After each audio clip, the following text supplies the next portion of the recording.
Well, hello. How is everybody doing tonight?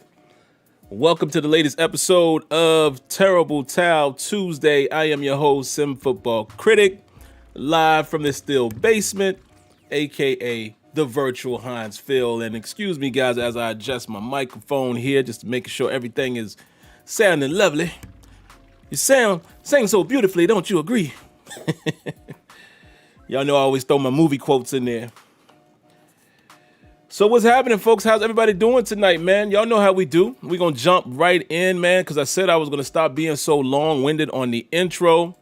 So let's get into it. We're going to say what's up and hello to the early viewers. Always got to say shout-outs and what's up to those guys who are early and often in the chat before the show even starts. So what's going on to Mr. Fleetwood, Carmelo Moody, Lawyer L, Trey, Lydell Dorsey, Mr. Winningham, Michael Garman, my good buddy Ron Simpson, Daredevil, Aaron Morris, Rajon 39, Slide Red, Lee Sharp, Brent Fox. Hello, Miss Lanisha. How you doing this evening? Faithful lady of the chat, man, like all of them, but Lanisha's always up in here early and often. Builder's Life, Eric McDuffie, Rachella Brooks. Oh, sounds like a female name. I'm just saying, if you are a female, Rachella. Now, listen, if you are a male, I'm not saying that it can't be a male name. I know plenty of unisex names, but I'm just saying, I'm going to go with perhaps this might be a female listener. So if you are, let us know. And if not, let me know. Solarverse, Wide Diggy, my good brother Kenyon in the building, Banor Johnson. Hello, Miss Sade. How you doing? Back in the chat here. And I guess we'll leave it right there. One or two more. That boy Devin and Black Hawk 47. And I know it looks funny, me looking down at the chat. It's not eye level, so there you have it. In 1 second, guys, man, dealing with the cosmetics here. I feel like this light here is a little too bright.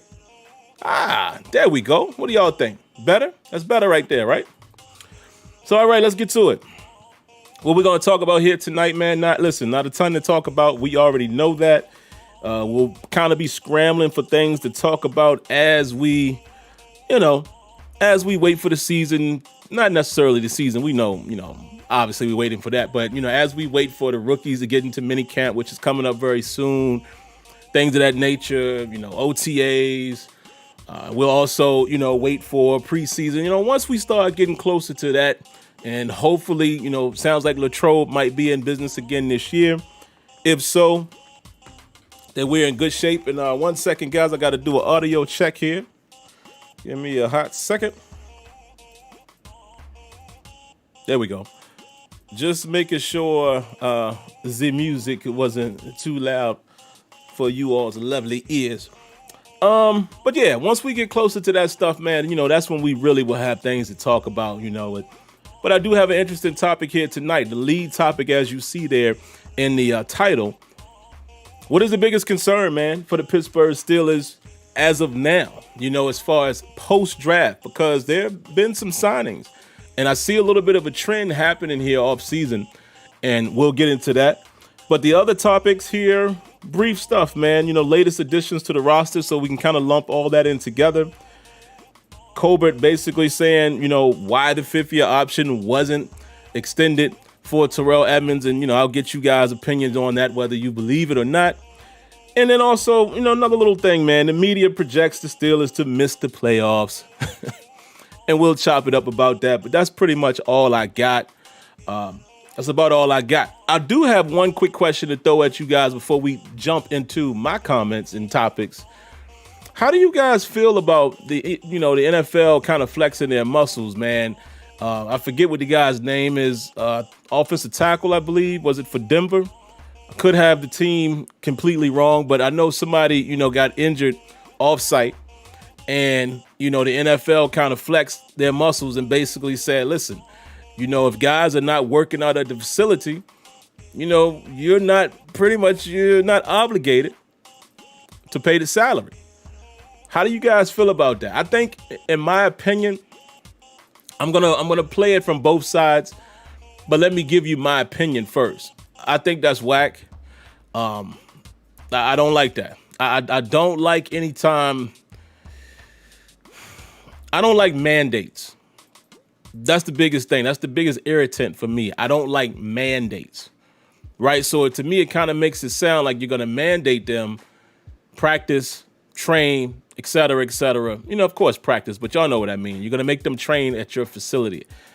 I get it, but let me play both sides of the coin here. So I don't like it. Again, just like I said, I don't like mandates. I don't like that you're going to kind of end something that's been happening traditionally in sports, definitely in football for many years. How many times do you see these players in the offseason working out with this guy, that guy, and that guy? I mean, it's been happening since I can remember, right? Even way, way back, which, a lot of us didn't really get the opportunity to really, watch Walter Payton.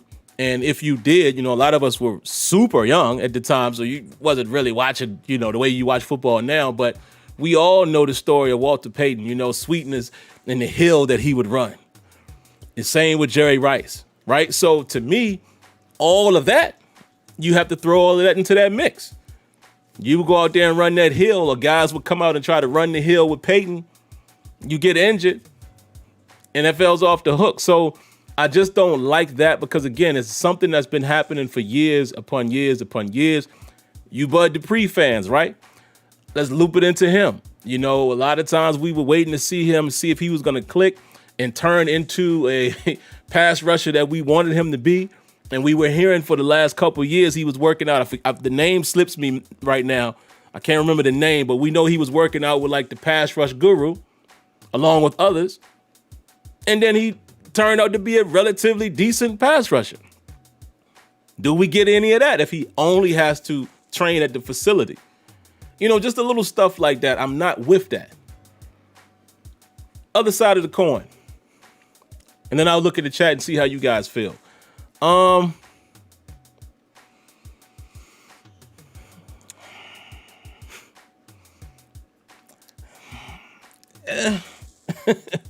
If you're at my facility, then I can ensure your safety for the most part, and I can ensure that, if anything goes wrong, you know what I mean?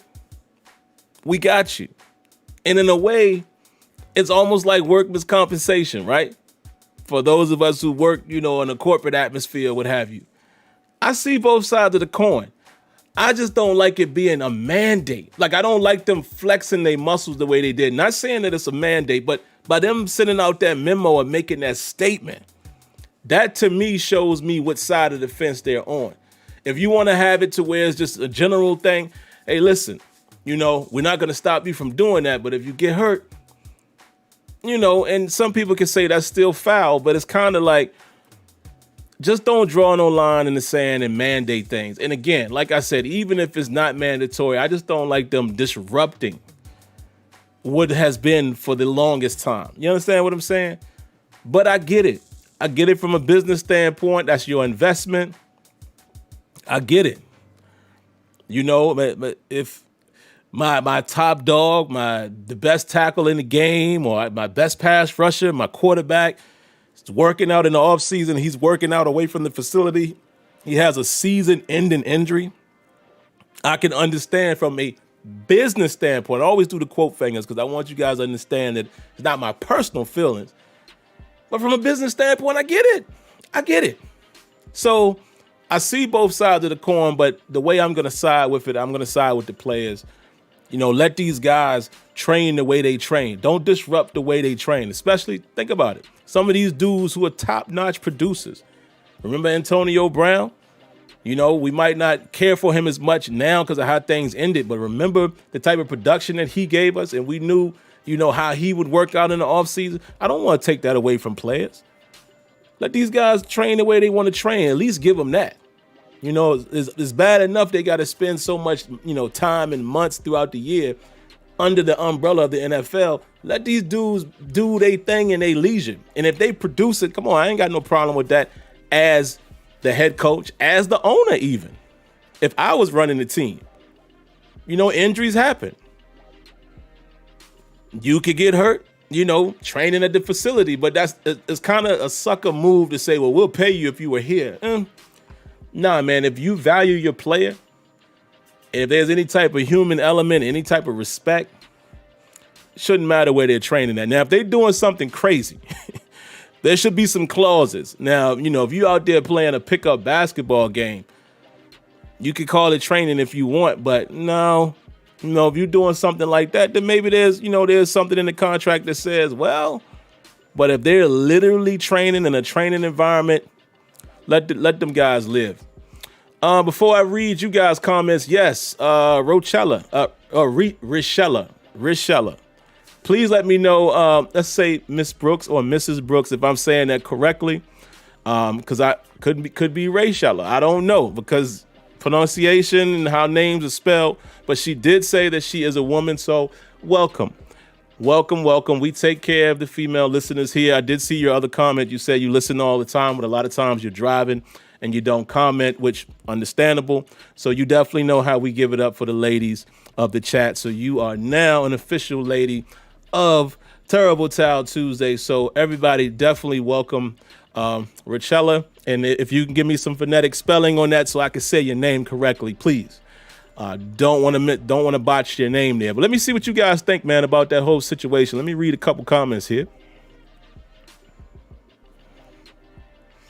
Jesse George says, oh, yeah, I know where he's going with this one. He said, remember Big Ben when he wrecked the motorcycle way back? The Steelers paid a lot when they didn't have to. I believe anyways, I understand that the NFL is saying, but in this case, the NFL is wrong. Yeah. And that's, exactly. And Ben won't doing no training. You know what I'm saying? And that's what I'm saying, man. Let these guys live, man. Don't take that away from them. Eric McDuffie says they're working out for the team and the NFL no matter where they're doing it. Absolutely. That's I'm gonna just say Mrs. Brooks and tell me how to pronounce your name, because trust me, I'm big on that. I don't want to mispronounce your name. A lot of players going to be showing up out of shape like hell just to benefit from your contract. Yeah, man. You gotta let them train. You gotta let them train the way they do it. You know what I mean? Sade says they're taking away their quality of life. Yeah. And can we get another one here? Ali says it's the Deshaun Watson effect. Yeah, well, that boy was doing different type of training, but I'm not gonna put that on him, because listen, man, allegations are allegations until you're proven guilty, right? You got to be proven guilty in my eyes. One last one. If I can see this name around the microphone here. CBK 04 2009. NFL is being more an authoritarian-like organization as we speak. They're a humanization of the OCD person, or of an OCD person. Absolutely. Absolutely. They sure are. Hello, Miss Debbie. How you doing? How you doing? Miss Debbie in the building. She said, yes, just call me Miss Brooks. It's pronounced like member Ray Keller. It's hard to say. Oh, okay. Okay.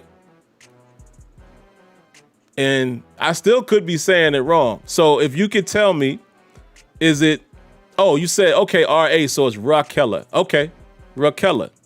That ain't hard to say. We got it. We on it. All right, let's get back to the next topic, man. Let's see what else we want to get into really quick. Kevin Colbert. Kevin Colbert basically said that, in short, the extension or lack thereof, extending of the fifth-year option for Terrell Edmunds, was more of a cap situation than it was performance. Now, I need you guys to help me with this one, because I'm not as good with the rules and contracts and cap and things like that. I honestly, openly say I don't study that stuff like others. I allow others to do that, and I appreciate those who do it. You guys in the chat, Steelers Depot, people like that, that's not my forte. But correct me if I'm wrong, guys. when you extended the 5th-year option, because I know now just recently they've changed it to where it's guaranteed no matter what, right?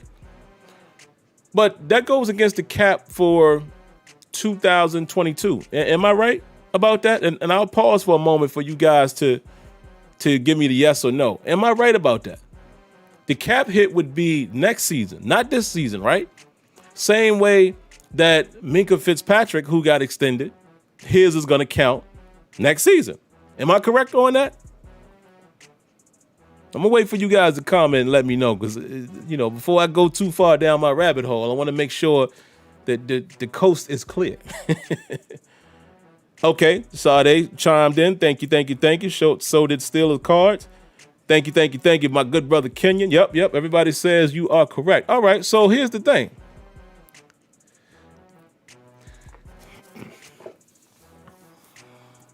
If that's the case, you pick up one and you don't pick up the other. That clearly tells me that you don't believe that he's worth that.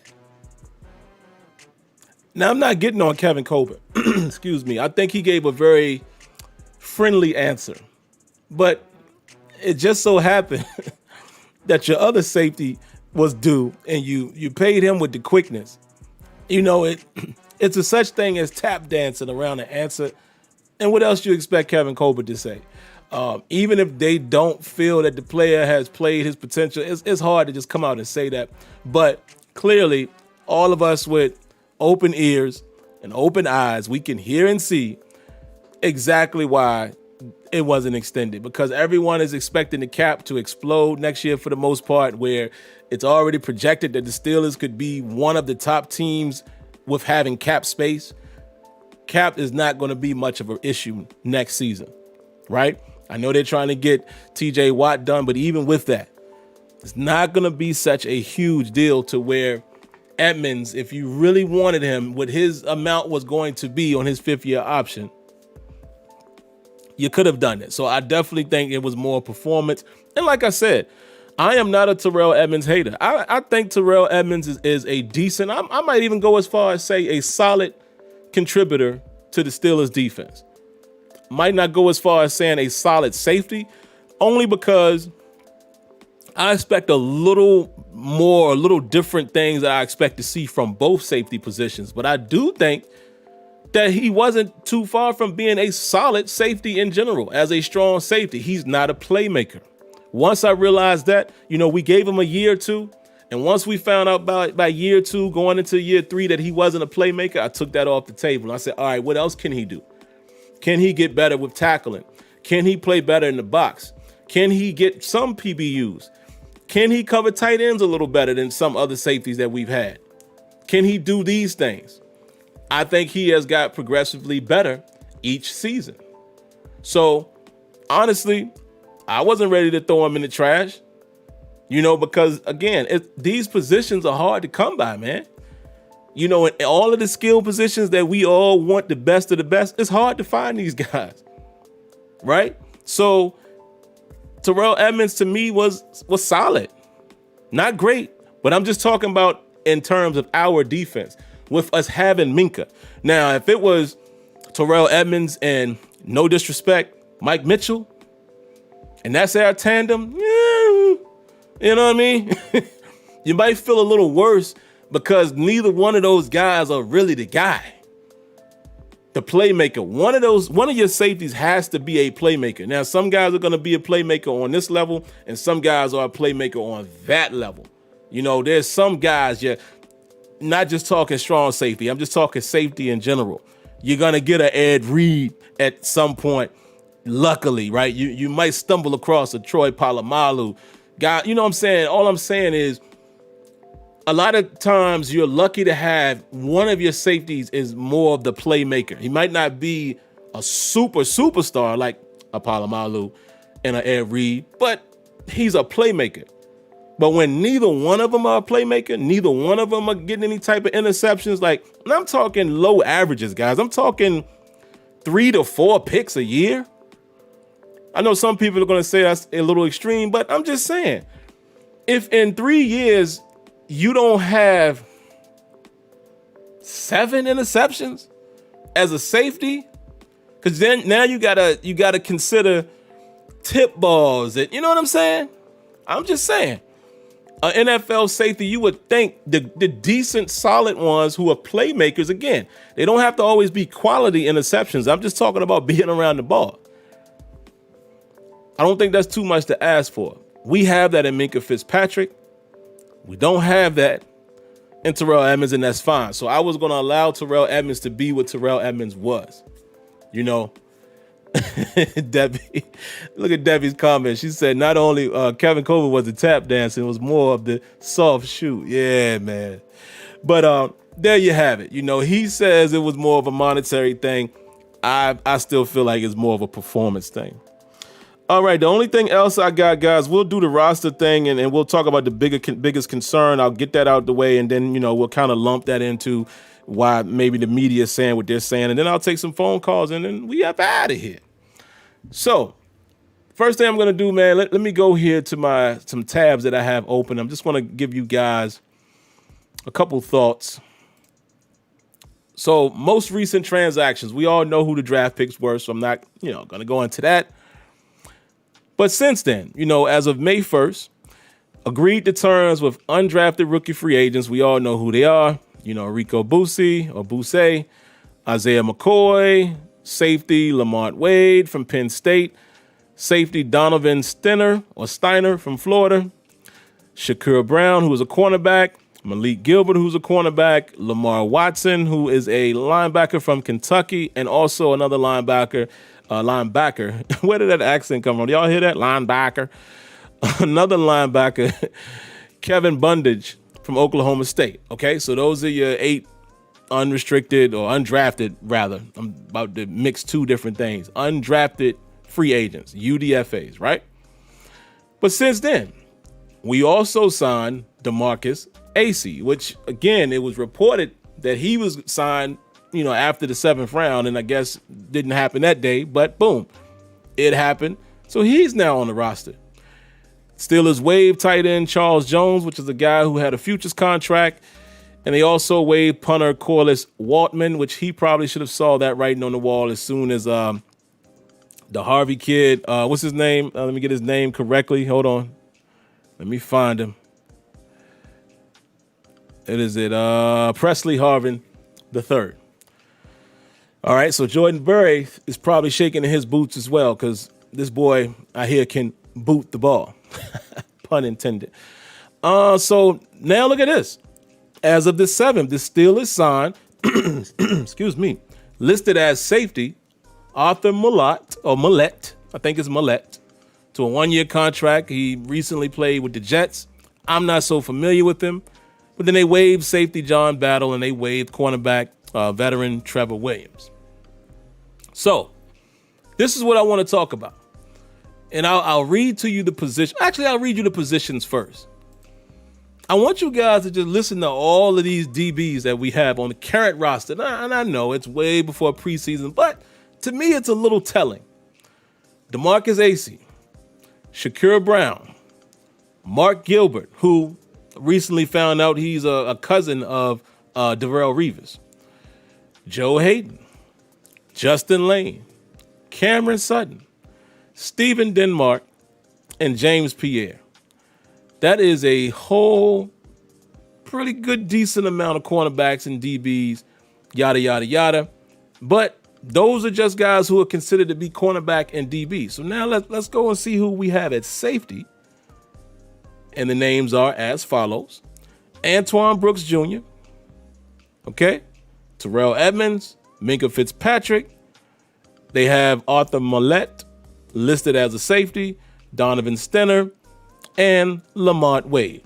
So there's 1, 2, 3, 4, 5, 6 safeties currently on the roster. And we'll just link corner and DB together. So 6 safeties. And there is 1, 2, 3, 4, 5, 6, 7, 8 cornerbacks. 6 safeties, 8 cornerbacks. So, my lead topic for the night. What is the biggest concern post-draft? Very interested to hear you guys' thoughts on this because I'm sure we all have different opinions, but this is where I'm going with it. I think cornerback. Why do I say that, you may ask? Well, now, when I say concern, I'm just talking about from a logistic standpoint, right? Not necessarily talking about who's playing the position, which kind of, but not really. I'm just talking about from a logistic standpoint, right? Who is the top dog right now at cornerback? It's the guy having the thumbnail. Joe Hayden, right? Joe Hayden is the leader, the veteran. Joe Hayden has played great for the Steelers for the most part. Yeah, he's given up some too. Okay, all cornerbacks do. But for the most part, I have appreciated and I have enjoyed Joe Hayden as a Pittsburgh Steeler. However, Joe Hayden is getting a little old, guys. You know, he's the old veteran of the bunch, right? And just so I can do this correctly here in real time, let me take a quick peek at Joe Hayden's age, what he will be at the start of the season, and, you know, perhaps what he may turn during the season, depending on when his birthday is. Joe Hayden is 32 years old. His birthday is in April. Oh, April 14th. Look at that, Kenyon. Another Aries. So, yeah, I'm going to definitely root for my man Joe Hayden. You know, Kenyon's birthday is the 13th. Mine is the 15th. Joe Hayden here is the 14th. Shout outs to the Aries brethren there. But here's the thing. 32 years old, playing cornerback. You can still do it. We've all seen it with our own eyes. Joe Hayden can't quite run the way he used to. Joe Hayden, to me, is still feisty. He's still scrappy. He's savvy. You know, Joe Hayden has made some plays for us, even last season. Outplayed Steven Nelson. But here's the thing. Again, Joe Hayden can't run the way he used to. Joe Hayden has had a couple, nagging injuries while with us. Happened last season as well. So when he goes out, now we got to start looking at who's behind him. Cam Sutton, a lot of us believe in Cam Sutton, but let's keep it a buck. We have not seen Cam Sutton for an entire season playing on the outside. Now, I'm confident in Cam Sutton. I've seen enough out of Cam Sutton. Again, we talk about this playmaker thing, right? He may not have had the enormous amount of interceptions, but I'm almost certain that, and I could be wrong, you guys correct me, I'm almost certain that we can identify and remember more instances of perhaps Cam Sutton making plays more than Edmunds. And this is what I'm saying. Some guys are just playmakers. They show up. It's not always about the stats. It's about that PBU. It's about that tight coverage that makes the quarterback go the other way or overthrow it. When you look at the entire game, sometimes their name ain't getting called. Like Steven Nelson in 2019 was holding it down. Very, very few times did we call his name that season. Odell Beckham got him in that Browns game deep, but he still was right on him. Played great in 2019. Not as good last season. But what I'm saying is, we haven't seen Cam Sutton for an entire season on the outside, which is probably where he's going to be. Maybe not. Maybe James Pierre does emerge and they have enough confidence in him to where he is going to be on the outside because, we saw a glimpse of him play well. Played well when he played against Cleveland. Did a pretty decent job, for what it's worth. If you look at the film, tight coverage, showed good technique, showed ball awareness, showed, the ability to stay right on the receiver's hip. Maybe he's the guy that did high on it, grooming him to be on the outside, and Sutton will play in the slot, which technically the Steelers run more of the sub package anyway, so that you're kind of looking at that situation anyway, right? Even if Sutton and Hayden are the starters, we don't play base 3-4 that much. So most of the time you're looking at 3 starting corners. Or will it be Shakur Brown? Got 2 games in on him. I'm gonna watch a few more now. I'm gonna even go past my 3-game limit. I like this dude. He could very well end up being the slot. Now, if he emerges, then maybe we are talking about now, 4 relatively decent corners.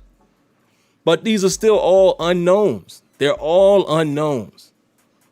And that to me is concerning because you don't have the stability there, right? You know, for a couple years, we had a little bit of stability there with Steven Nelson and Hayden because we knew what we was getting there. We knew what we was going to get in the slot, you know, as the nickel and Mike Hilton. And we knew what we was going to get when we went dime when Sutton came on the field. Most of us, including myself, was campaigning Sutton being out there for coverage situations, even over Hilton. But we haven't seen him for a full game. You see what I'm saying? Even though I'm confident in him, you have to look at this roster and say, yeah, it's a little concerning because we don't have any certainty. Now, I hear a lot of people are high on Mark Gilbert. I have not watched not a single piece of film on him, but people are saying, well, you know, he's Revis's cousin. You know, I'm sure it's in the bloodlines. Maybe. We'll see. But what we do have, and I'm going to be very interested in this, especially in training camp and preseason, I'm going to be glued to the TV. Boy, we got some competition out here. These boys going to be trying to make the roster. You would expect Steelers are more than likely going to keep 5 corners, I would think. More than likely 5. Maybe they keep 6 and go 4 safeties. I don't know. But it's going to be some good competition at that cornerback position as well as safety. Because wait a minute, there's one guy I didn't mention. I don't see him on the roster. Did I miss his name? Hold on, give me a second. Yeah, there's one guy I didn't mention, and they don't appear to have him here. Did I miss his name? I don't see it here on Steelers.com, but I'm assuming that Norwood is still on the roster because they drafted him.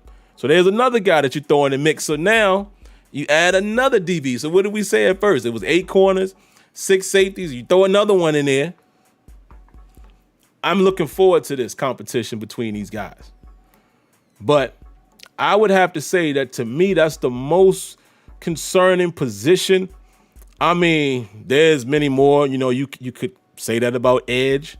You know, what some people might say that Roche is more of you feel more comfortable with him being a third rotational piece versus some of the guys that might be unknown at corner. Offensive line, I could definitely understand some people saying that. And this is just all discussion. I can't wait to hear what everybody has to say in the chat and the phone calls. I can see you saying offensive line as well. However, I really like what I'm seeing out of Kendrick Green. You know, I think he's raw. He's a little raw.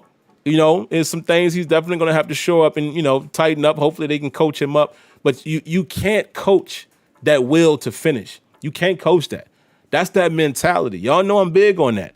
Same way I talked about Javonte Williams and certain things that you don't coach. I'm seeing that in the Kendrick Green. The boy, yeah, I love it. And I just love the possibility if he turns out to be what he can be, hopefully. Just look at what we got in the interior. Him in the center, the Castro to his right, Dotson to his left. Boy, we should have a better run game. I know tackles could still be questionable, but I'm saying that interior, and there's talk about us running, you know, more zone concepts, not just, you know, inside zone, which Steelers have run that, but outside zone and stretching things like that with those athletic guys. I'm looking forward to it, man. I think that alone, even if Kendrick Green is not the best player in the world, I do think our run game gets better with the scheme, that potential talent, the interior, and Najee Harris. So that's just what I got. That's what I got on that, man. So, you know, and y'all remember I was talking cornerback even way before the draft, even way before Steven Nelson. Remember how many times I was saying, yo, what happens when Joe Hayden is, you know? Now it's a little more concerning, man. We're going to have to see what's up with that. So there you have it. But let me review a couple of you guys' chats really quick before I grab the phone calls. We do have phone calls in the queue. You guys know the routine. When I get you in, man, keep it moving. Yep, Trey Norwood. Okay, let me see what else you guys are saying. Binoy said he loves Shakira. I just want to see if any of you guys got any comments, man, on the concern Maybe I'm overlooking it. Don't really see anything. Okay. Oh, time out. I know that's not my man Alex Kazor in the chat. Why? Round of applause to Alex, man. I didn't even see this. Why y'all didn't tell me my good buddy Alex Kazor is in the chat? And y'all know I call him my good buddy. And Alex, in case you're still here, the reason why I always say that is because I don't know if there's anybody else that promotes Steelers Depot the way I do. You and Dave do a phenomenal job. I talk to you guys on Twitter quite often. Send you emails. There was a few weeks ago, seems like I was sending an email almost to every show. Always giving you guys praise because nobody does it better than you guys in this business in terms of top to bottom coverage. Me, what we do here is simple fan perspective. But again, if you guys want every single aspect of your Steelers covered, you better head over to Steelers Depot. You better check out Alex and his breakdowns as well on YouTube. And also, they've incorporated a new thing with the Terrible Take. I just love everything they do over there, man. But more importantly, appreciate you coming through. This is a family affair. And it makes me feel like I'm doing something right when you get, other well-known outfits that just drop by. So definitely appreciate you coming by, Alex. But hey, man, with that being said, I'm going to get to the phone calls. I have nothing else to say. Appreciate that. Let's do it. Oh, and by the way, let me see really quick. Let me make sure. Well, I think he's still here. I've got to say this because I've said this, I think, via email, but I'm going to say it publicly. And no disrespect, but I've always preferred Alex over the other Dave. Let me explain why. Not Dave Bryan. I'm talking about when it was Dave and Dave. Anytime Alex used to come on and feature, I found myself enjoying that show more. And that's no disrespect to the other Dave. Obviously, I listened to Dave and Dave a long time. But Alex just had a little something different. So if you're still here, Alex, I think I sent this to you in an email, but I'm so glad that now it's been a while, but I'm glad that you became part of the real show, like not just being featured. It's now Dave and Alex. I'm just saying. Turned into a better show, in my opinion, when you came on board. But anyway, guys, let's keep it moving.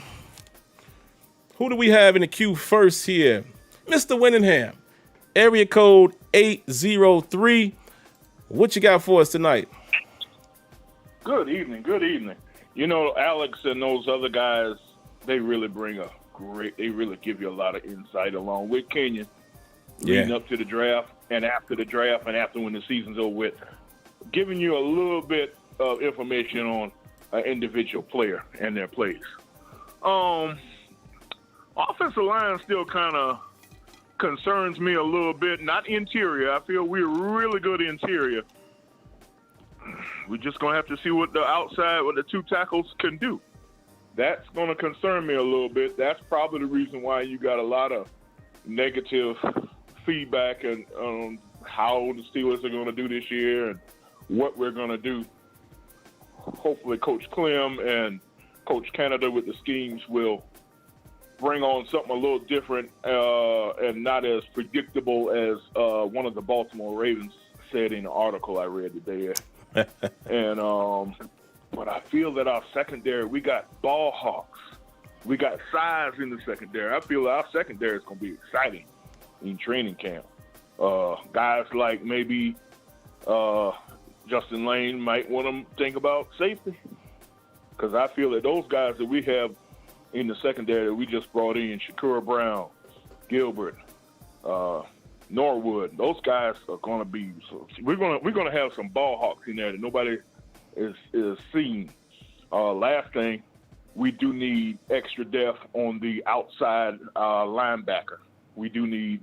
I mean, we got 3 guys, but quite honestly, 3 guys is not going to be enough. We're going to need about 4 to 5 guys. So we can find 2 other guys to fill those positions. I feel that we will be doing fine. Thank you so much, ladies. I hope y'all all had a wonderful Mother's Day. And everybody have a great weekend. Thank you, Mr. Winningham. Thank you, man. Like always, appreciate that, sir. Yes. Listen, outside linebacker we cannot ignore that.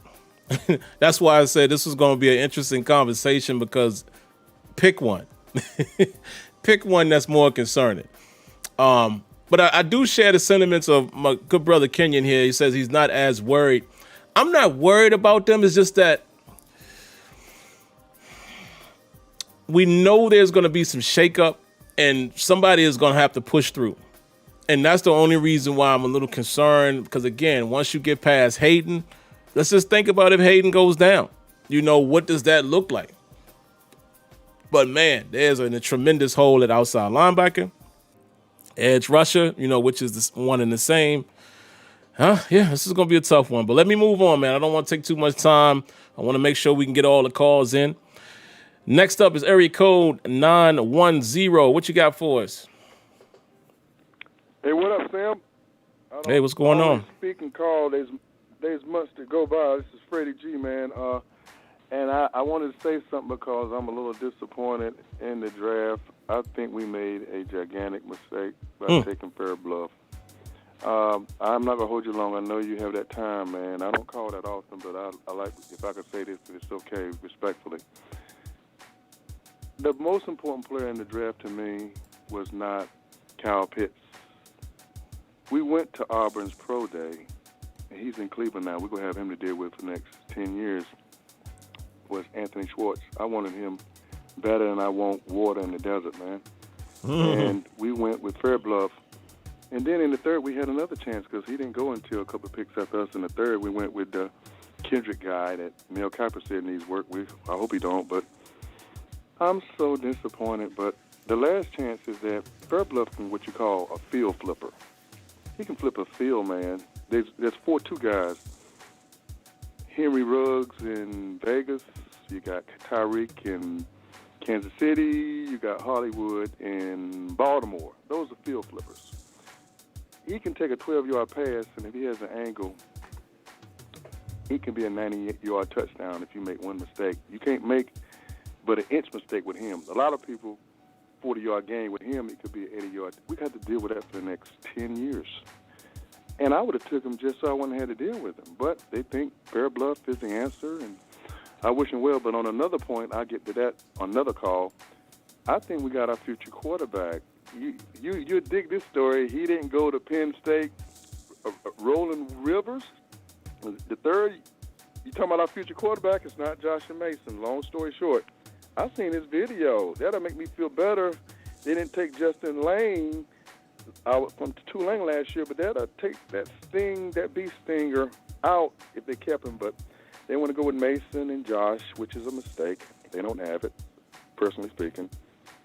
Everybody always said from these people, they never say, where's our quarterback? Even though Josh and Mason are on the team, they always say, what's going to happen at the bend? Well, I have to agree with them. I've not been confident. I've seen Josh in the Oakland game. He was a deer light, eyes in the deer light in the headlight. And Roland has a great tape. I don't know. He didn't go to Penn State college student. He didn't play Penn State football, but he somehow or another was at the pro day knowing that Pittsburgh was not going to visit, what is that, some kind of Roland Spry or some college he went to. So he went to Penn State. He found his way there, and they give him a try. They better not cut him. If they want to put someone on the practice squad, it needs to be Josh. I've had enough of Josh and the deer light in the headlights moments. Roland can quarterback. He can lead us. Look at this video, and that's all I got to say. Roland can lead us, man. He's mobile. He got a big arm. Just look at his video, and I'll speak with you another week, a couple of weeks from now. But Roland, that was a mistake with Anthony. Anthony's, that's okay. I hope Bear Bluff can be it, though, man. But Roland should make the team. That's all I got. Love the show. Man, appreciate the call. Definitely appreciate it a whole lot. Like I always do, guys. I just got to remind guys, when y'all go too far, keep it shorter. We got to keep it shorter, man. We got a lot of other calls to get to. But I will say this really quick. I'm not familiar with Roland Rivers at all, so definitely need to take a look at that. I saw somebody in the chat said, don't forget Dwayne Haskins was signed. And I don't know, just from a talent standpoint, but you do always have to pay attention to the steal away, so to speak. Like, the depth chart is already set. Mason Rudolph is your number 2. Haskins and Dobbs will be vying for the number 3. Rivers will have to do something dramatic for the Steelers to shoot him up the ladder. Just my thoughts. And other than that, man, I do remember you saying, I knew, excuse me, guys, I knew that there was somebody that was really talking about Anthony Schwartz, and I couldn't remember which one of you guys it was.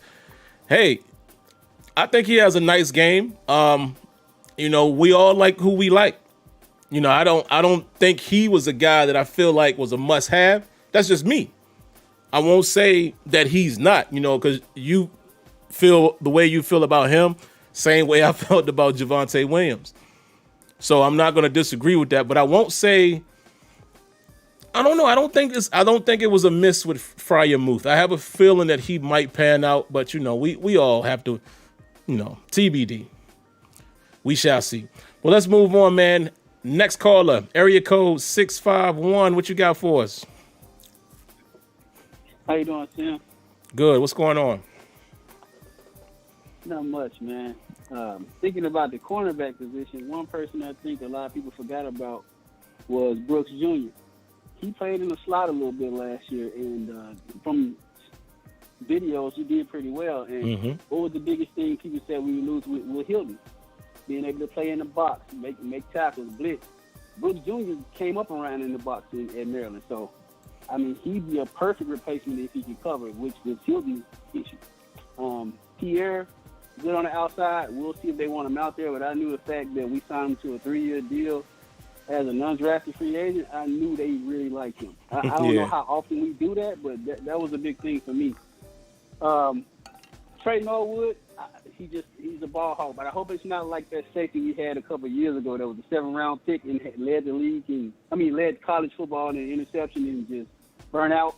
I don't remember who that was, but it was a safety from a school. I just cannot remember who that was. I remember. Holland. You remember that? Yeah, I don't know who that was. Was it Gerald Holland or something like that? Gerard something? Like that, but I remember we was like, yeah. We was all excited and, man. I don't know how I remember that, but I know who you're talking about, though. Also I hope that Tomlin breaks his ways and actually uses these 2 fast big backs that we have in Balaj and Harris. I mean, don't take me saying that they're exactly like Cleveland, but we got the chance to have that same type of build, especially early in the season. Run both of those big guys, man. Don't put them all on Harris. They're both big. They both can run. Let's put them both out there, tie some people out the way they do Hunt and Chubb. Then one more question. I've been wanting to ask somebody this, and every time I ask, they kind of avoid it. What happened week 17 against the same Brown team where we had Mason come and have one of his best games? And even the play calling was different. Using Dobbs as a running quarterback, did a different movement. I started to wonder, did they secretly let Canada audition for the coordinator spot week 17 since it didn't matter? Because that was not, either it's that or being really doesn't listen to Fishner at all. It makes me wonder, what happened to the very next week. The game plan is back to what we've been doing. So that's all I got, man. I didn't mean to stay on so long. Thank you. Hey, man, appreciate the call. Like always, that's an interesting one. That's an interesting take. Did they use that as an audition? I don't know if they went into it that way, but I could go along with saying they allowed Matt Canada perhaps to showcase a little more. I can't go as far as saying that was definitely the case. Excuse me, guys. Let me take a sip of water. I don't know if that was actually the case, only because Fichtner was still there. But that's an interesting point. Very interesting point. And yes, I will agree with this because I just want to kind of recap a couple points that you guys made so we can jump to the next callers. I would like to see, some two-back situations or at least utilizing both backs. However, let's not forget, Najee was drafted to be the bell cow. He's the next Le'Veon Bell for the Pittsburgh Steelers. I clearly believe that. I think they believe that. So we might not get that. We're probably going to see more situations where, Najee is out there even on third down because of his receiving ability. So that might nip that in the bud. But let's move on to the next caller. Area code 843. What you got for us? Hey, Sam, it's Shawty. Hey, what's going on? I am concerned about Hey, what's up? Nothing much. Concerned about the cornerback situation. I understand why you feel that way. I'm more concerned about the unstable offensive line, though. I think that we can have more faith in our cornerback. Our offensive line is unproven. Outside of Vanilla Weaver, we really are starting off, with a new offensive line. I have faith in Kevin Green, but I just don't know what the pace of that is going to be. And for a long time, we have been identified as having a dominant offensive line. I don't feel like we have that anymore. So that's what scares me. And on top of that, the cornerback situation. So it's like I'm scared one side on offense and then another side on defense. I believe in Terrell Edmunds. I don't think that they didn't give him the 50th option because they don't want to keep him. I think they just want to keep him for cheap, but I don't think they feel like he's worth that 6.7 on top of Minka. I don't feel like they want to put over 15 money into that position. That's just my thoughts, man. Let me know what you think. Man, Sade, appreciate your call and appreciate that. One of the lovely ladies in the chat. Yeah, that's why, what I try to do, guys, is come up with topics that we can all discuss and, really have a conversation because this could go either way. That's why I wrote it in question form. Yes, offensive line is a concern too. I mean, like I said, I'm kind of comfortable with the interior. If Kendrick Green can be what he's showing on tape, he's got work to do. He definitely has work to do. But if he can just be stable, if he could be a stable rookie. And I think the two guards we got are cool. And like I said, I think what it does is it improves the run game. But them tackles, man, listen, I think Banner's going to be what he is. Chooks, Dan Moore, either one of those guys get the job. We all looking like we doing this, biting a hole in your fingernail. So, yeah. I cannot disagree with Sade there. It could go either way. We got holes on this offense, on this defense. I mean, we got question marks as far as what they're going to be on both sides of the ball, which I think is going to make for an intriguing season. Next up, we have 202 area codes. So the first one I'm going to grab is 202855. What you got for us? Hi, my second time calling here. Excuse the noise. I'm on a bus, so but no problem. I agree. I think that there's 2 points I want to add with this conversation. One is that the NFL draft itself is not an exact science. It's an inexact science, to be quite frank, because teams have different circumstances, and it varies each year. To say you shouldn't draft a running back in the first round like it's a gospel, I don't believe in it. I think it depends on each team's circumstances and elements. So I think a lot of the outside media overblown this whole thing that you should not draft Najee Harris in the first round. Saying that, going to the second point is that you cannot fill every of your team's needs in just one draft. Mm-hmm. It has to be built over years. So I think why people are just trying to see that things in one draft can solve everything, because the fact that we still have Ben in our team shows that at least we're trying to be competitive for postseason play or a Super Bowl run. Even though in some ways we should be trying to play out for the future. So there's a conflict there, and that's why there's variance of opinions. But regardless, I like this forum. I like this place. The first time I called, I think I said to you that I was happy that that your report, your show content is as good as like Alex Kasor and company. And I mean that because there's a lot of clickbait. There's a lot of trolls in sports media these days. Yeah. And a lot of people go to meltdown mode when things don't go their way. Take for example within the Pittsburgh media.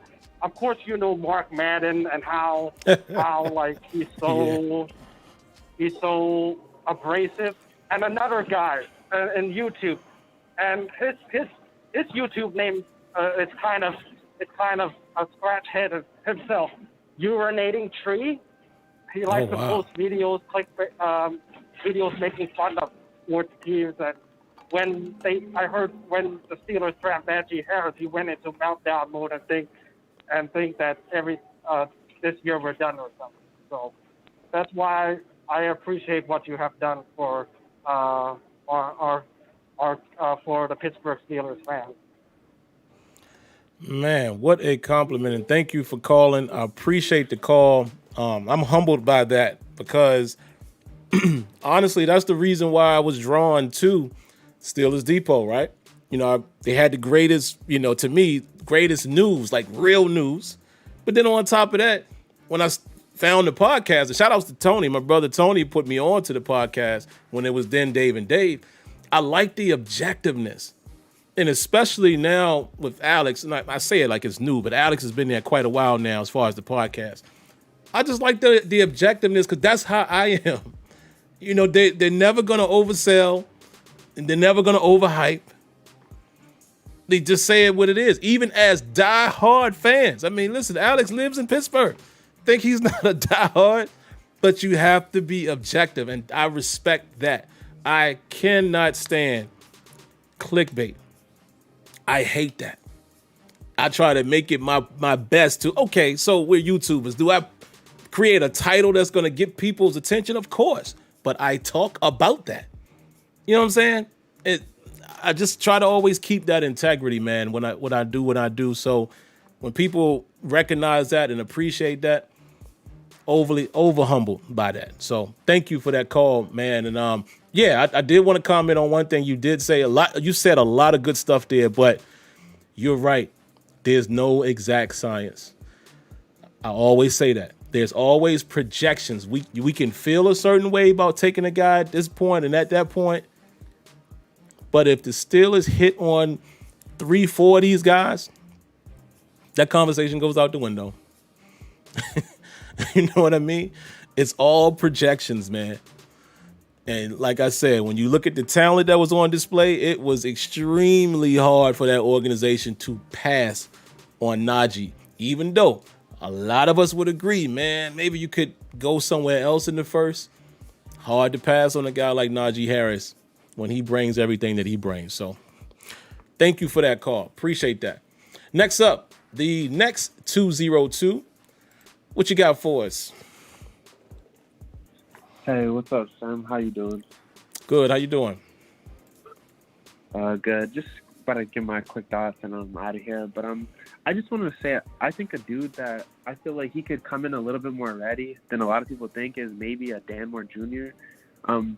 I think it was like Adrian Clem's comments, and he made it seem like, he could come in and really have a legit shot at the job. And I don't see any reason to not believe that because, man, I don't think Chooks and Banner are good. So I really hope he can be ready. And he did start 35 games in the SEC, so I think he can be a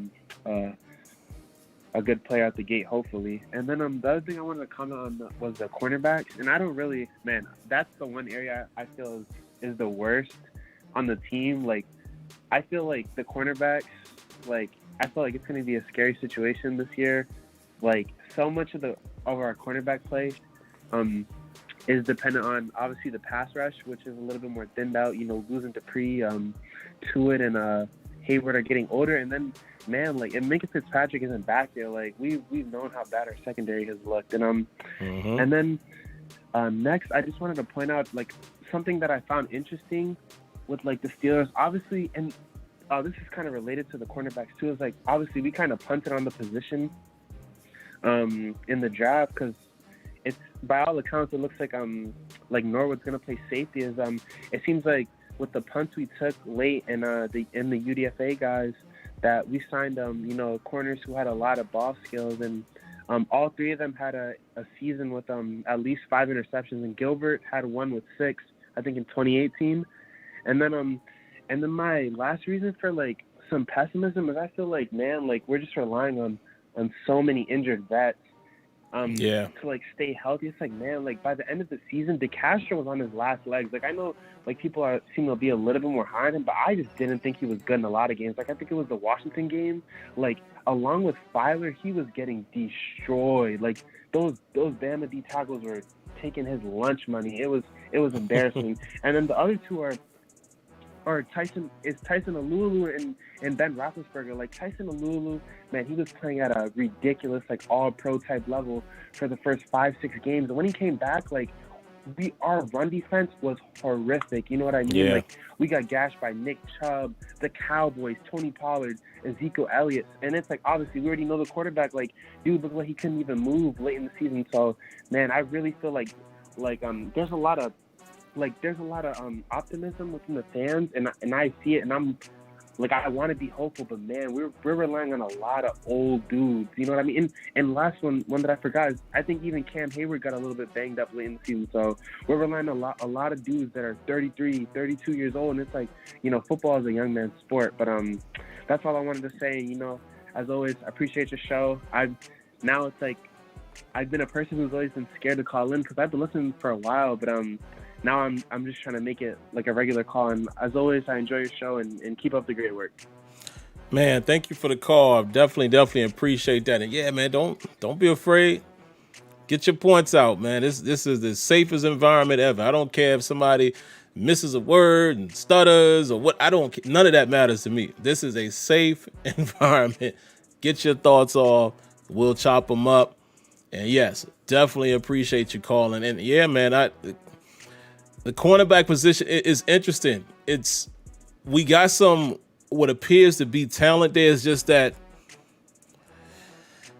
it just scares me, man, because of you said it best. How bad our secondary has been over the last several years, going all the way back to Chris Hogan. And some of you guys will understand that reference. Watching how we competed against Chris Hogan wide open in the secondary in a game of that magnitude just scares me. It just scares me, man. Wow. But hey, they say we can't draft cornerbacks well, so maybe we do better with the UDFAs. You know what I mean? So maybe Shaquille Brown would turn out, Gilbert, whichever one of these guys, like Mike Hilton did. So we'll see. We'll take 2 more calls tonight, man. 2 more. So the last call will be 678. But next up is area code 412. What you got for us?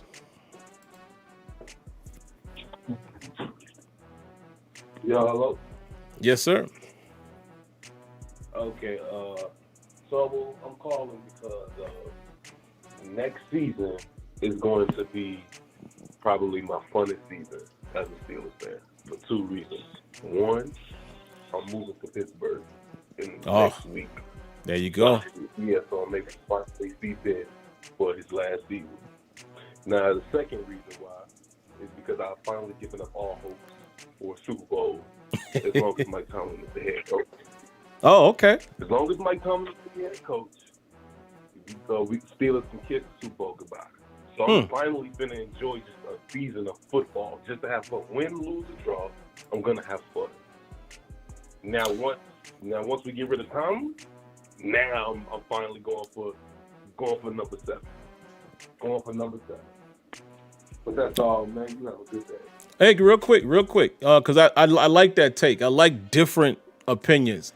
Not sure you've done this, so I'm don't feel bad if you haven't. But do you have a prospect in mind? Like, is it somebody you see in the college ranks or NFL ranks that you would rather be coaching the team? Okay, so here's the thing. No. Now, let's just say we got rid of Tom this year, right? And, you know, a new head coach, and for some reason we go 3 or 14 or something like that. I wouldn't mind, just because I know this is something new. With Tomlin, I know we're going to be either first or second for the division with the first round knockout. Next year, another first round knockout, or 8-8. We know what we're getting with Tomlin. We need someone new, and let me know what we're getting from them. We've already played our cards with Tomlin. Hey, I ain't mad at it, man. Definitely appreciate your call, and good luck in Pittsburgh, and hopefully, you know, you get a chance to go to a game when you're there. But and last call of the night will be 678. But I'll say this really quick. I only asked that question to 412 there because I'd really be curious if people actually have, you know, and I don't expect people to have a prospect, but I'd just be wanting to know if they do. Then I would like to hear, you know, what they feel about that coach. But I think what he said, I don't think you can disagree with that. I don't disagree with anybody who says they want something new. That's fine. You know why I said I don't disagree with it?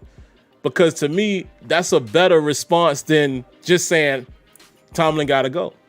At least my man 412 actually said why he feels that way.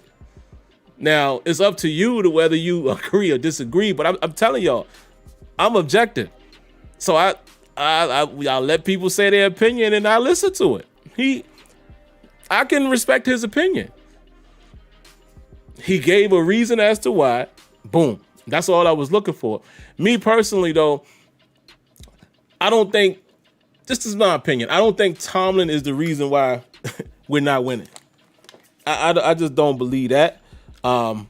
He could have something to do with it, yeah, but I don't know if I can put all of that on Tomlin. Because then if you use the old thing that people used to say, oh, he only won a Super Bowl because it was Colbert's team. Cowher's team. So then if that's the case, now we got to look deeper. So are we saying that Tomlin is not drafting the right people? And do you put the draft blame on him? You see what I'm saying? It's just, it gets a little twisted up and crumbled up, you know, when you throw all of that in the mix. But me personally, I don't necessarily think Mike Tomlin is the reason why the Steelers can't or couldn't go to the next level. We've had chances. You know what I mean? I don't know if I could put that Jacksonville game on Tomlin. Maybe some, but clearly our defense just couldn't stop Blake Bortles. But to go 13-3 and have consecutive 12-4, that's not easy to do as a head coach. But I cannot disagree with his assessment there as far as saying, look, I just want something new. Can't disagree with that. But all right, man, last call of the night, area code 678. What you got for us? Thanks for taking my call, sir.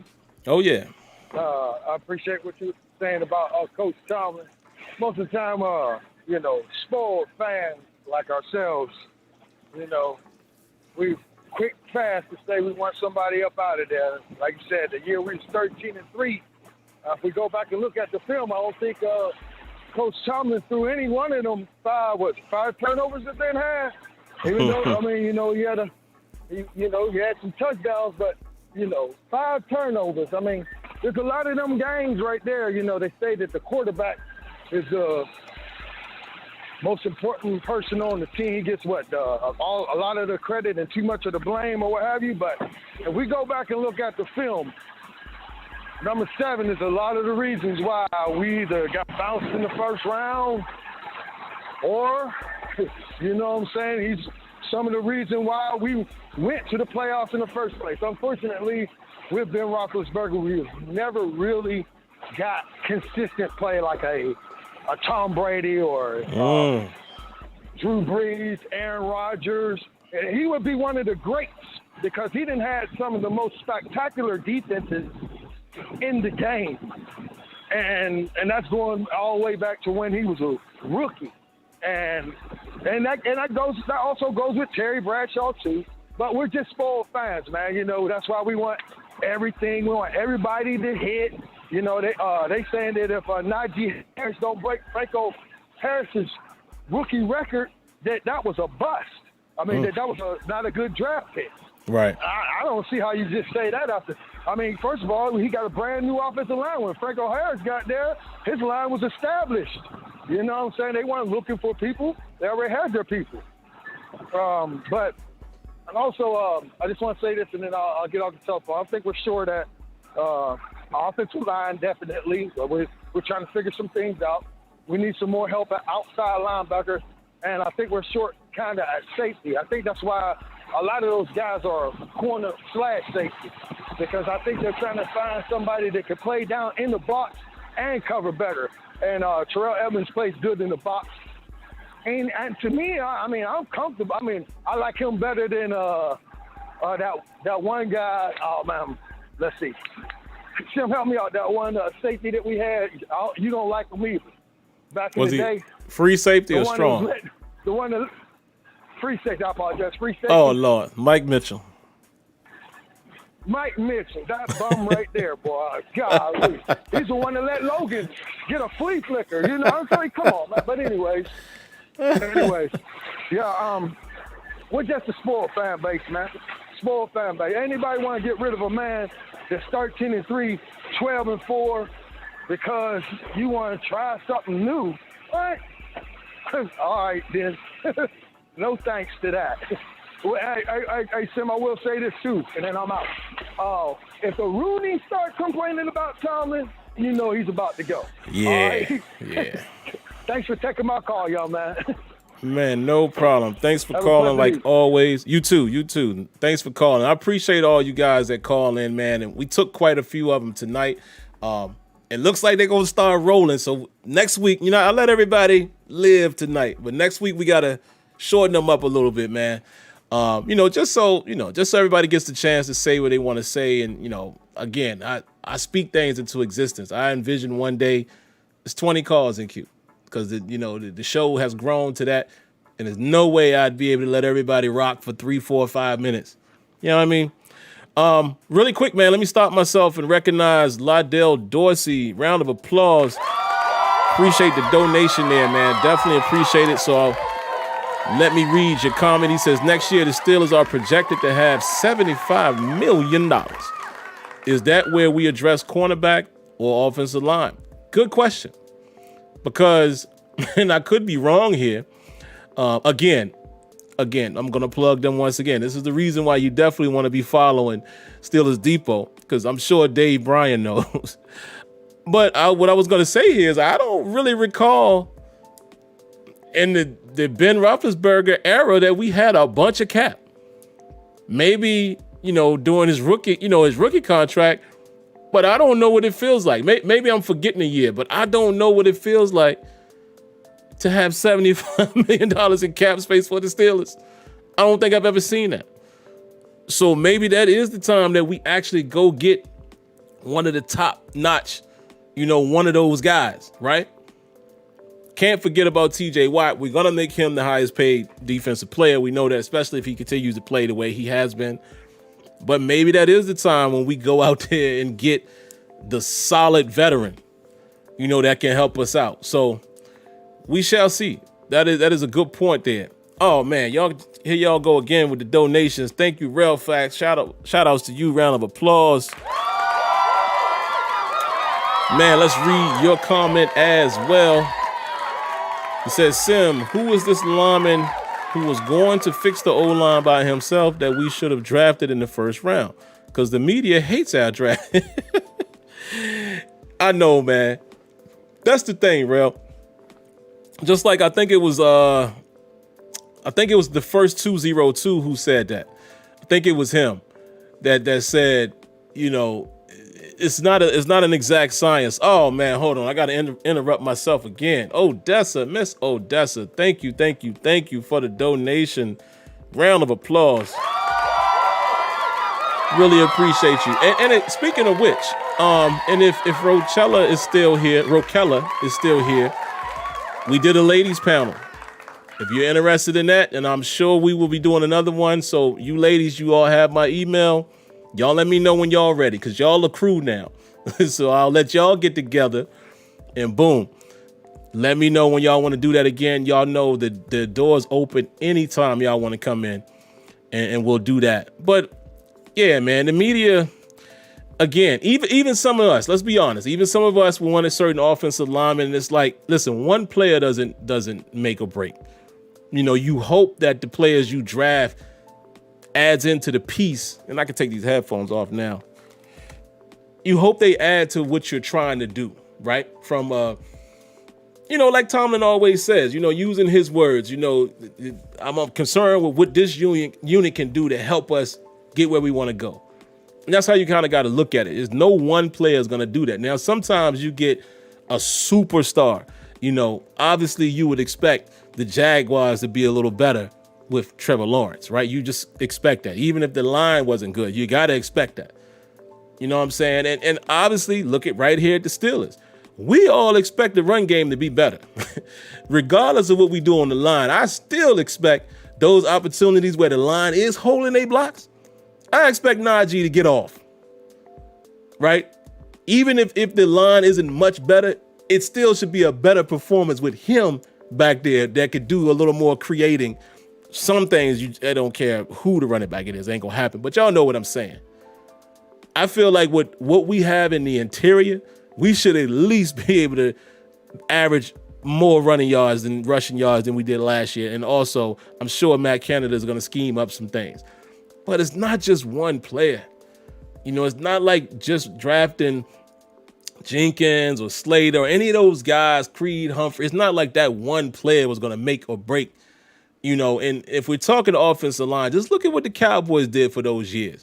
It took those guys 3-4 years to build that solidified line that they had a couple years ago, right? With Frederick and Martin and what's my man name? Big Boy Smith. It took a while for them to do that. So sometimes, man, it takes a few seasons. It's not just like, it's not like you're just going to turn things around just like that. But the last thing I will say, man, listen. We are spoiled fans, because we're always in the talk. We're always in the hunt. That's been what we've been for the last, 14 years. The Steelers are always, one of the teams they could have a chance. And we've been close. We haven't seen one since we got that win against Arizona. It's tough. The last time we got to the bowl, we lost to the hands of Aaron Rodgers. So it's tough. We are a winning organization with 6 Super Bowl titles. So, of course, we expect another championship. But the fact of the matter is, man, we've just been fortunate. It don't happen like that. And all you can do, if you look at it from a business standpoint, you look at your coaching staff and you feel like, is this the type of guy that I think can get us in the hunt? If the answer is yes, you keep him. It's just that simple. You keep him. And there's no other way around that. As fans, we can always say, I'd rather see something else. But from a business standpoint, again, you guys are Steelers fans, right? How many coaches have they had in the last 50 years? And this ain't got nothing to do with whether you hate or love Tomlin. Just saying. How many coaches have the Steelers had in the last 50 years? The Steelers organization is not in the business of firing coaches. The conversation can end right there. And again, if you want to be technical, Bill Cowher, who I loved, had worse seasons and he wasn't fired. So that's the thing. From a fan perspective, you're like, yeah, man, but we got to get over the hump. I feel you. But the organization, they don't do that. Because if they did, there was opportunity, you could say, to let Cowher go. See what I'm saying? So we got to get past that, man. Until we see the organization do something different, I think that conversation just needs to end. Only because it'll make you feel better. Like my man said, he said, look, man, I ain't worrying about rooting for it because he has his thoughts on Tomlin and that's cool. But he still has a levelness of a headiness of saying, look, I'm not even going to expect it. I'm just going to enjoy this. And you can look at it like that too. But the constant year after year Tomlin should be fired thing. Okay, but again, until you see the Rooneys or someone like that, I wouldn't expect it because that's just not what they do. So that's just not what they do, man. All right, Debbie. Yo, Debbie be having a lot of hip hop references too, man. I love it. I love it. Raquella, she says, oh, she's speaking to Lanisha. Yes, I've seen been here for a while. All season, like that last call, I'm up shy. No, don't be shy. Don't be shy. Trust me. The lovely ladies here at the chat will welcome you. I'm pretty sure they will. They'll get you up to speed. You know, I know you said a lot of times you're unable to comment, but trust me, they are a wonderful bunch. You probably saw that show, but yeah, that was an amazing show, man. So I can't wait till we do it again. But again, y'all let me know. Let's see. Do I got anything else? One last thing before I get out of here, man. I did tell you guys that I was going to speak on what the media said. A lot of the media is saying the Steelers are going to miss the playoffs. Now, keep in mind, there's going to be 17 official games this year. However, when you look at the schedule releases tomorrow, so we don't know when and where, but obviously we got your division. Baltimore twice, Cleveland twice, Cincinnati twice. Then we got Chicago and whatever you think they may be. We got the Broncos, we got the Lions, we got the Raiders, got the Seahawks, the Titans, Buffalo, Green Bay, Kansas City, the Chargers, and the Vikings. Hey, man, this ain't no cakewalk. Now, just judging on last year, which is hard to do that, Detroit probably won't be much of a threat. Maybe not even the Bears, even with Justin Fields. Vikings, that could go either way. Depending on, what they're doing at quarterback as far as, who will be playing that week. Depending on if they were able to, if their secondary situation has improved. But Minnesota is one of those tricky ones that you got to keep your eye on. Green Bay, of course, if Aaron Rodgers just happens to still be there, yeah. Aaron Rodgers going up against our pieced together secondary. You know what I'm saying? Buffalo, we already know what they bring to the table, and they already gave us one. Can we beat them? Sure, I think it's possible. Again, we still don't know what type of team we got, but I'm just saying, man, if you're trying to gauge it off of what we saw last year, it's never good to do that because it's different team, different players. And you got to give Cleveland their props. Yeah, last time we faced them, we lost at home. We already know what the Ravens are going to be the Ravens. We know Cincinnati is going to be Cincinnati. Oh, by the way, who beat us last season without Joe Burrow, I might add. I'm just saying, bro. It's not impossible that the Steelers don't make the playoffs. It's not impossible that what we get this season is what some of y'all are hoping for. A losing season from Tomlin. Not impossible. However, I think we're still very talented on offense. I think our defense will be capable, even if they're not as good as we want to. I think we'll be capable, as Blog Talk is cutting me off there. So let me go ahead and end that there. Close that on out. Y'all don't need to hear that no more. And I'm about to wrap up here myself. Thank you for using Blog Talk Radio. There she goes, still talking. But yeah, it could go either way, man. Who knew? Like Jesse George is saying here, who thought we would have went 11-0 last year, and we did. So we'll see. We shall see. We shall see. Yeah. It's hard, man. It's hard to go through the schedule and say that we will definitely make the playoffs or we definitely won't. So that's all I got. That's all I got. Just wanted to comment on that. So before I get out of here, man, of course, got to remind you guys to do that right there. Thumbs up, subscribe, cut on your notifications. That's all I ask. Please do that, man. You guys have no idea how much it helps when you hit the like button. Also, thank you for some unexpected viewership tonight, man. Alex Kazur from Steelers Depot was in here earlier. I'm not sure if he's still here, but regardless of whether he is or not, I appreciate him coming through. Look at that, guys. Little old us over here. We making it to the big stage, man, where other outfits are recognizing. But like I told you guys, man, it's no surprise. You know, I've chopped it up with Alex on Twitter, you know, just, you know, not nothing deep, but just consistently asking questions, things like that. Speaking of which, Alex, if you're still here, thank you, you know, for giving me some opinions on where to look for some college tape. 'Cause I was having a tough time finding some, and what I forgot to do, and I think Kenyon actually mentioned this to me as well, I forgot to look at 2019. Some of these guys, you're really going to have to look at 2019 because of the opt-out and things like that. But, yeah, man, appreciate him coming through. Again, if you haven't already, make sure you support what they do. Gets the best news. This is something they do all day, every day. I cannot do that. So that's why they are a valuable source to me as well. But I'm just appreciative of everybody who came through tonight, man. A lot of calls tonight. I love that.